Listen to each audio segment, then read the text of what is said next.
Son Goku returns, and he's bringing all his friends. But did they ever really leave? It's Dragon Ball Dissection.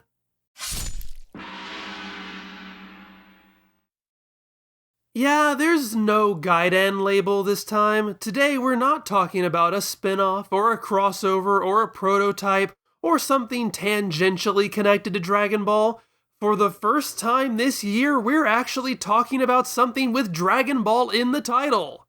Yay! And this one's a doozy. I'm hard-pressed to think of another Dragon Ball product that requires as much explaining as this one, or an outing that is so relatively well-known, yet is still completely overshadowed by pretty much everything that both precedes it and follows it.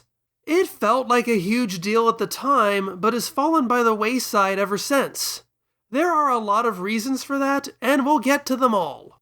The name of today's outing is OS, Kai Te Kita Son Goku to Nakama Tachi, which I've noticed most people translate as Yo, Son Goku and his friends return. But I have to agree with Kanzenshu on this one.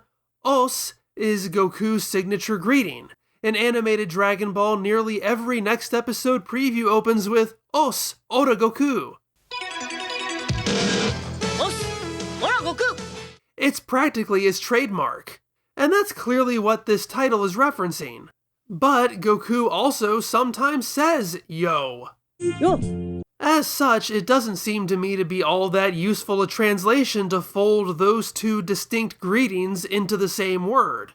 It's like how this guy has multiple different names depending on who's talking to him, but all that nuance gets folded down in English to Master Roshi.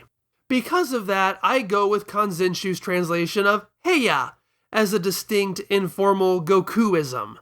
So what even is this? I've gotten comments from people excited I'm covering this OVA, but is that what this is? OVA stands for Original Video Animation, as in a piece of animation created for the direct-to-video market. But that is very much not what this is. While Son Goku and his friends return would get a very limited DVD release in 2009, that was only after its theatrical premiere the previous year. Theatrical release. So it's a movie, right? Well... Geez, here we go again. I conceded last year when I covered the Dragon Ball GT special that the definition of what is considered a movie and what is not in the Dragon Ball franchise seems a bit too amorphous for my liking, and trying to rigidly enforce a definition makes you come off like a pedant. Not the fun, whimsical kind of pedant like I am, but the annoying kind. Whenever this isn't referred to by name, I often see it called the JSAT special. Oh, so it's like Bardock or Trunks or the GT thing, telling a standalone story in the Dragon Ball universe? It's a special? Well, no, it's not a special episode of a TV series. Oh. So what's the JSAT? Well, that stands for the Jump Super Anime Tour, a collection of new animated works made to celebrate the 40th anniversary of Weekly Shonen Jump, the magazine in which the Dragon Ball manga was serialized. It included titles from series such as Dragon Ball, One Piece, and Bleach. The tour jumped around from town to town in Japan at various convention centers and concert halls from September through November of 2008, and people could only attend by winning random drawings. So, it's a slightly longer than a TV episode piece of animation shown alongside other pieces of animation in public venues? Right. Kinda like how the Dragon Ball movies were originally released? Right.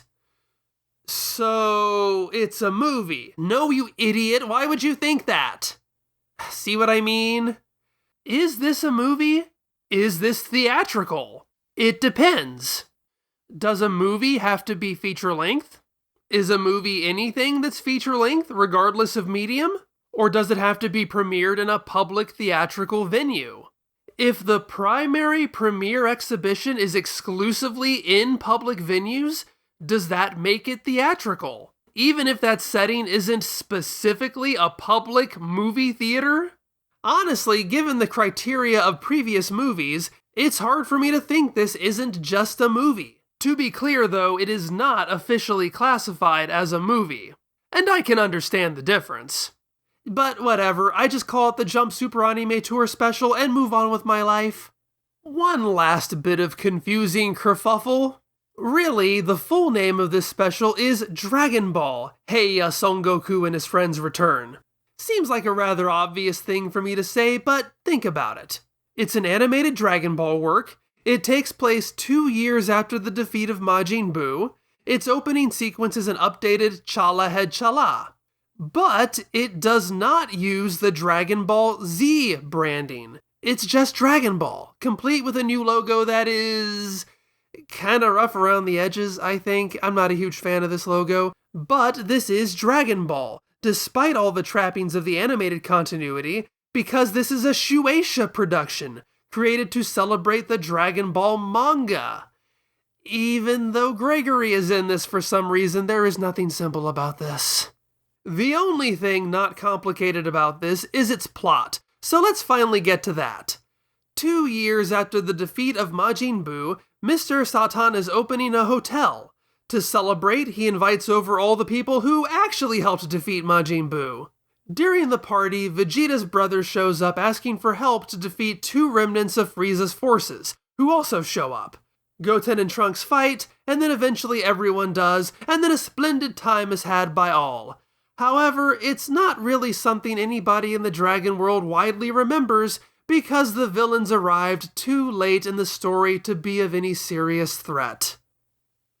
No, seriously, that's how the narration describes it. Dragon Ball was the only series featured in the Jump Super Anime Tour that was not a currently running series.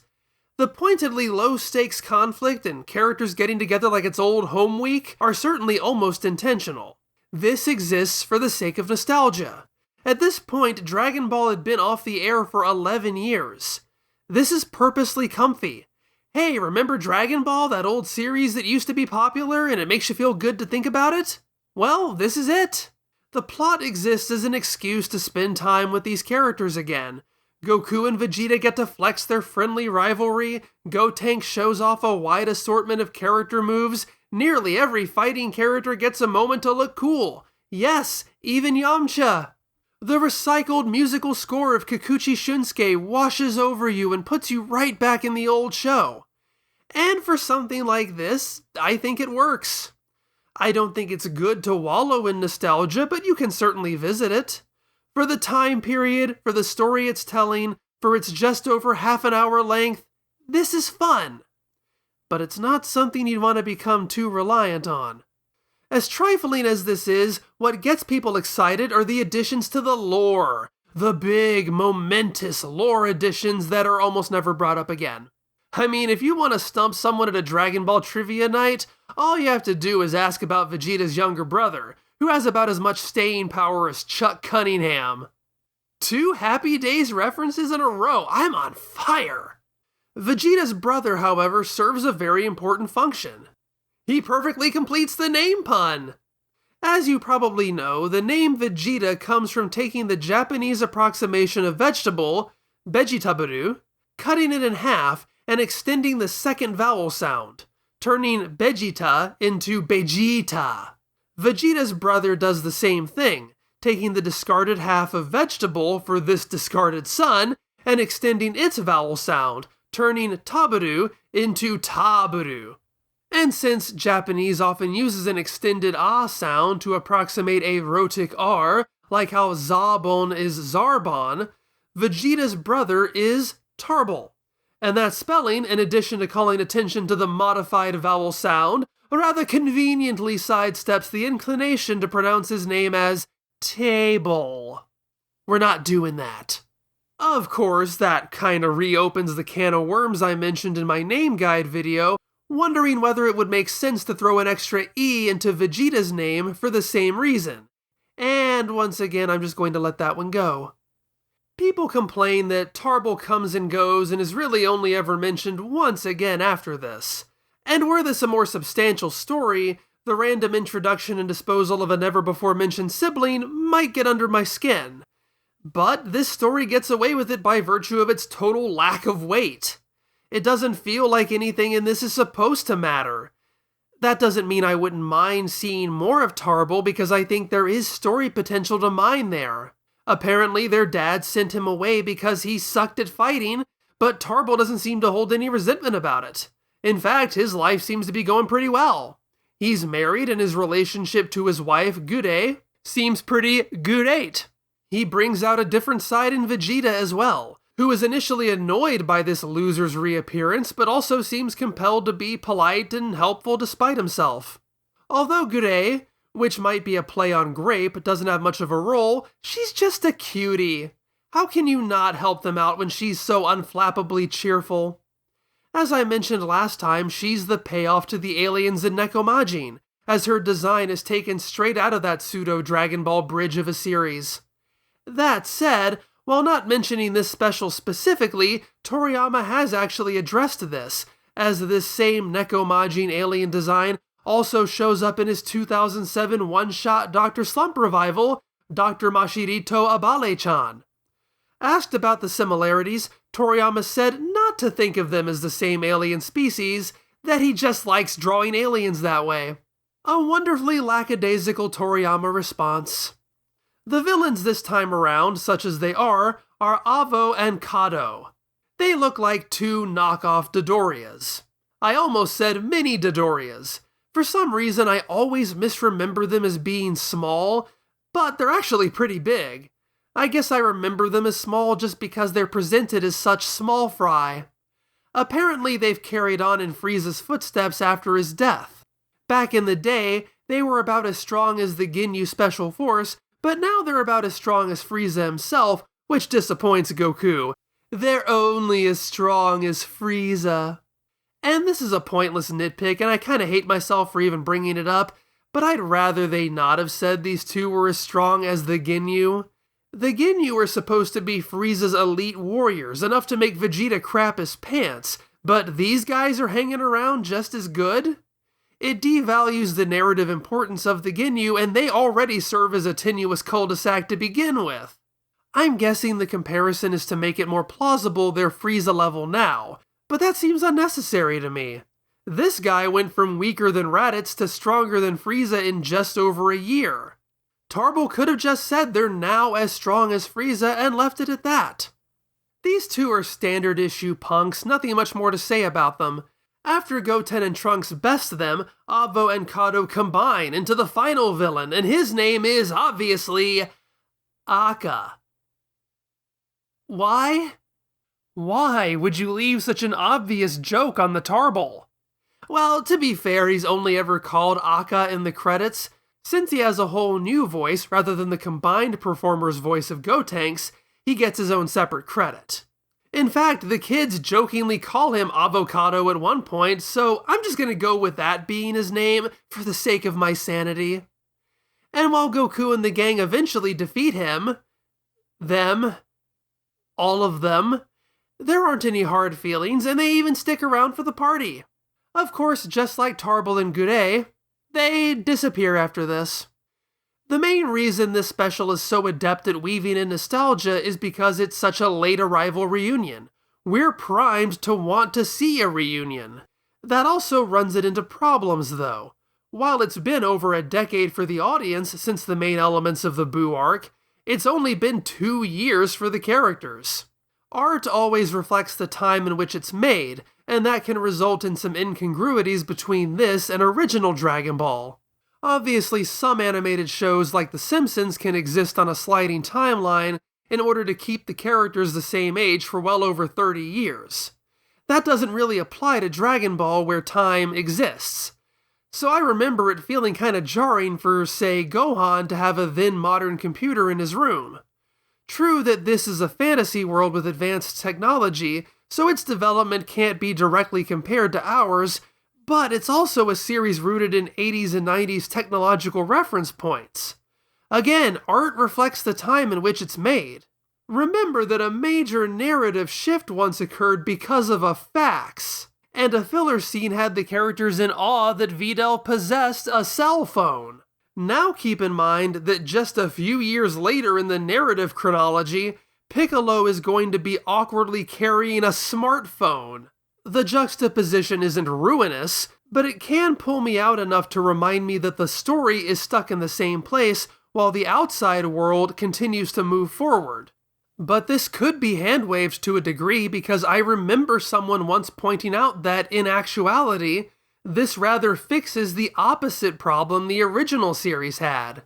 Because the series was constantly jumping ahead in time, the Dragon World was moving forward while the real world was stuck in the same place. The original Dragon Ball was published over the course of 10.5 years, but its story takes place over the course of about 35 years, with this story taking place 27 years after the beginning of the series. Now, Dragon Ball has its own calendar system, but for simplicity's sake, what would this timeline look like if we substituted that with our own?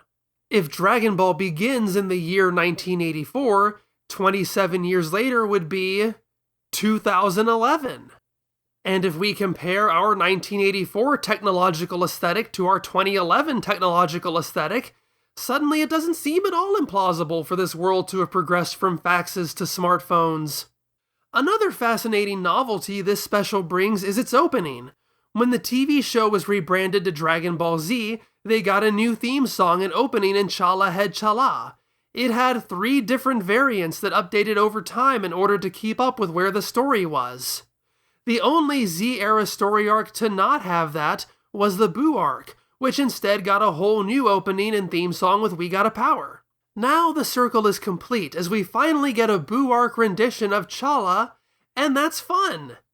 It is mostly just updating the characters' designs to match the old shots. The original focused on Gohan's little kid antics. Here he's replaced by Goten, Goten with Gohan, or Goten with Trunks. There are a couple of brand new stagings used to replace the more sinister enemy-focused shots that don't really fit this story.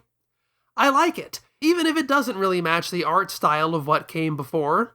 I talked a bit about art and animation in a changing digital world when I covered the 90s Dr. Slump series. We're now several years removed from that, but you can still see the transition taking place. On one hand, there are some digital effects that haven't aged all that well, including the frequent use of this stock Photoshop swirling portal effect. But even some of the camera moves and spins look a little stiff, which is especially apparent in the opening where there are direct alternatives to compare it to. This is another one of those instances where the people drawing Dragon Ball don't seem entirely sure whether or not Gohan's power-up eyes are permanent or not. Most of the time he's drawn with the closed eyes, but on occasion they'll forget and draw regular Gohan eyes. But then again, they screw up Goku's eyes once by giving him the closed eyes. Nobody's perfect. This even features a cavalcade of familiar animator names from classic Dragon Ball: Yamamuro Tadayoshi, Nakatsuru Katsuyoshi, Ebisawa Yukio, and Hakamada Yuji, among many others. Some awkward dated effects aside, I do like how this looks, especially how it's colored. The colors are very soft and inviting. The backgrounds have a clear texture, like they've been hand-painted in watercolor or colored pencil.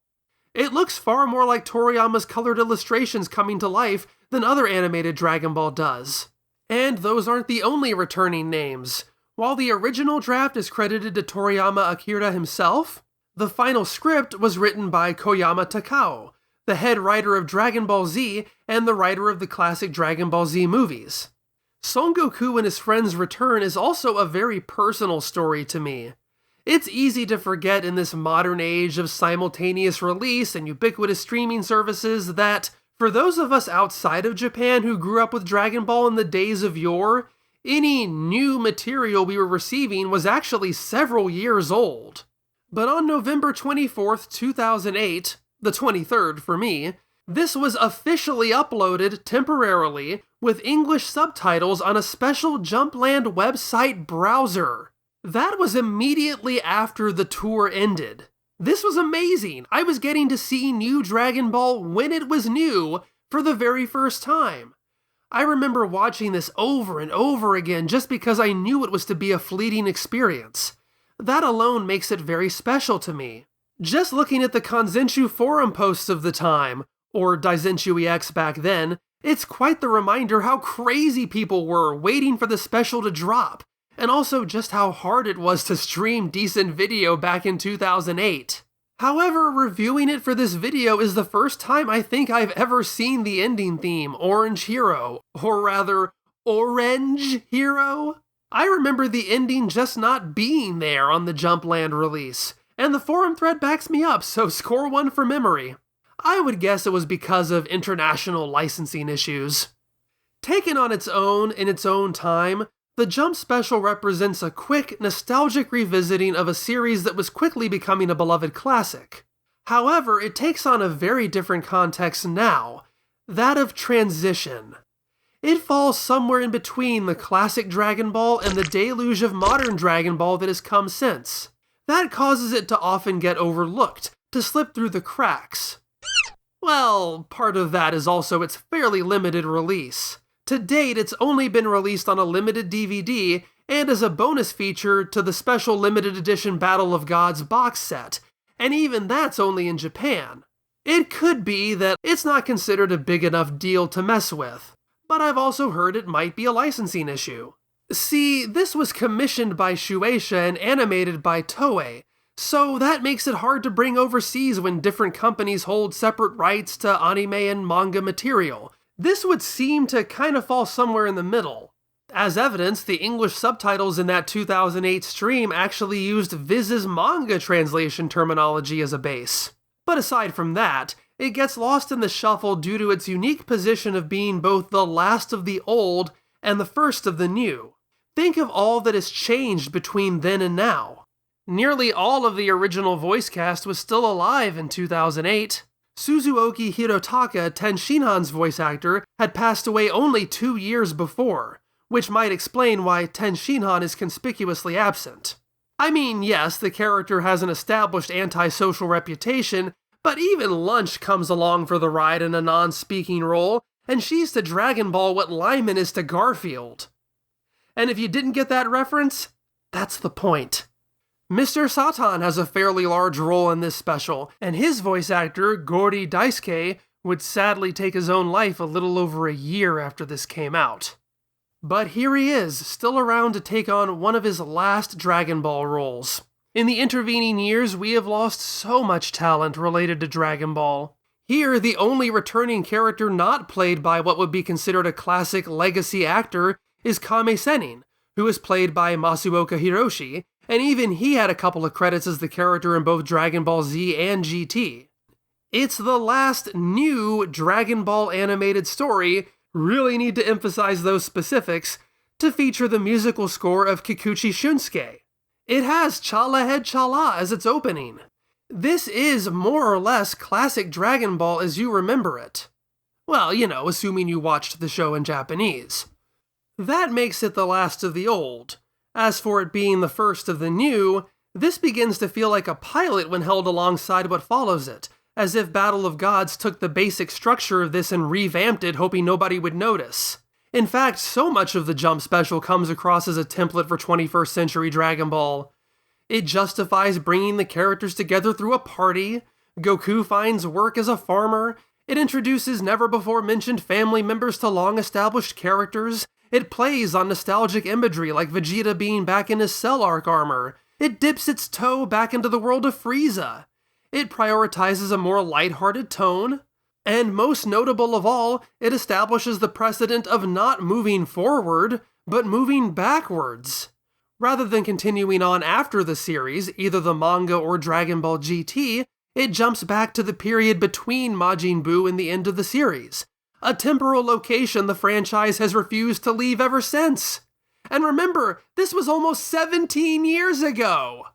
Yeah, bet I just made you feel old!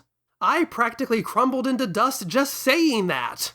But if I haven't reminded you of your chronic back pain yet, it's worth considering this too. This special is nearly 17 years old. It came out only 11 years after Dragon Ball GT ended. It came out 24 years after Dragon Ball started. Dragon Ball turned 40 last year.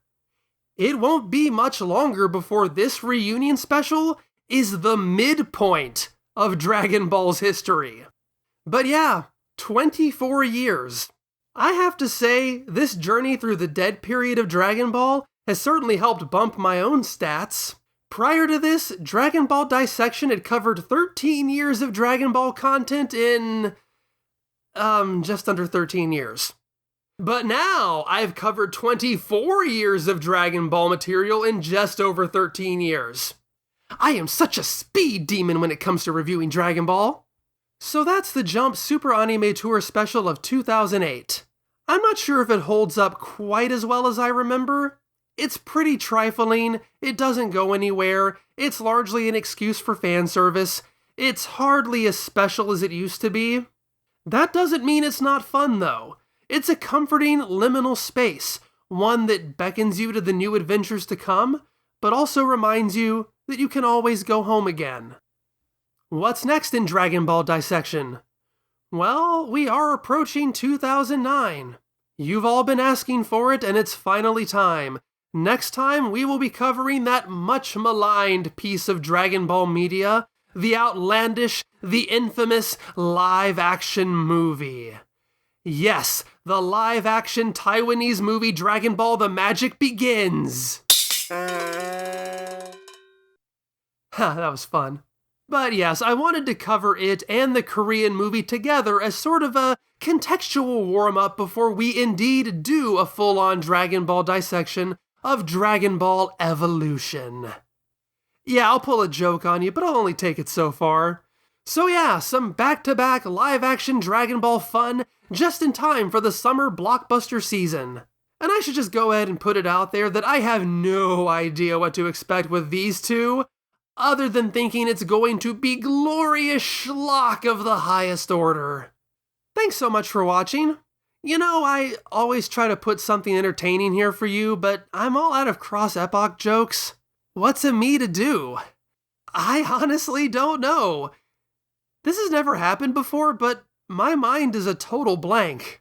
It's as if my mind has been erased, as though it never existed. Kinda like Vegeta's little brother? Okay, there, that's a thing. Is that enough? Are we good? Okay. I'm gonna go eat some ramen now, as a treat. Become a patron, please. Watch Ozio. See you next time.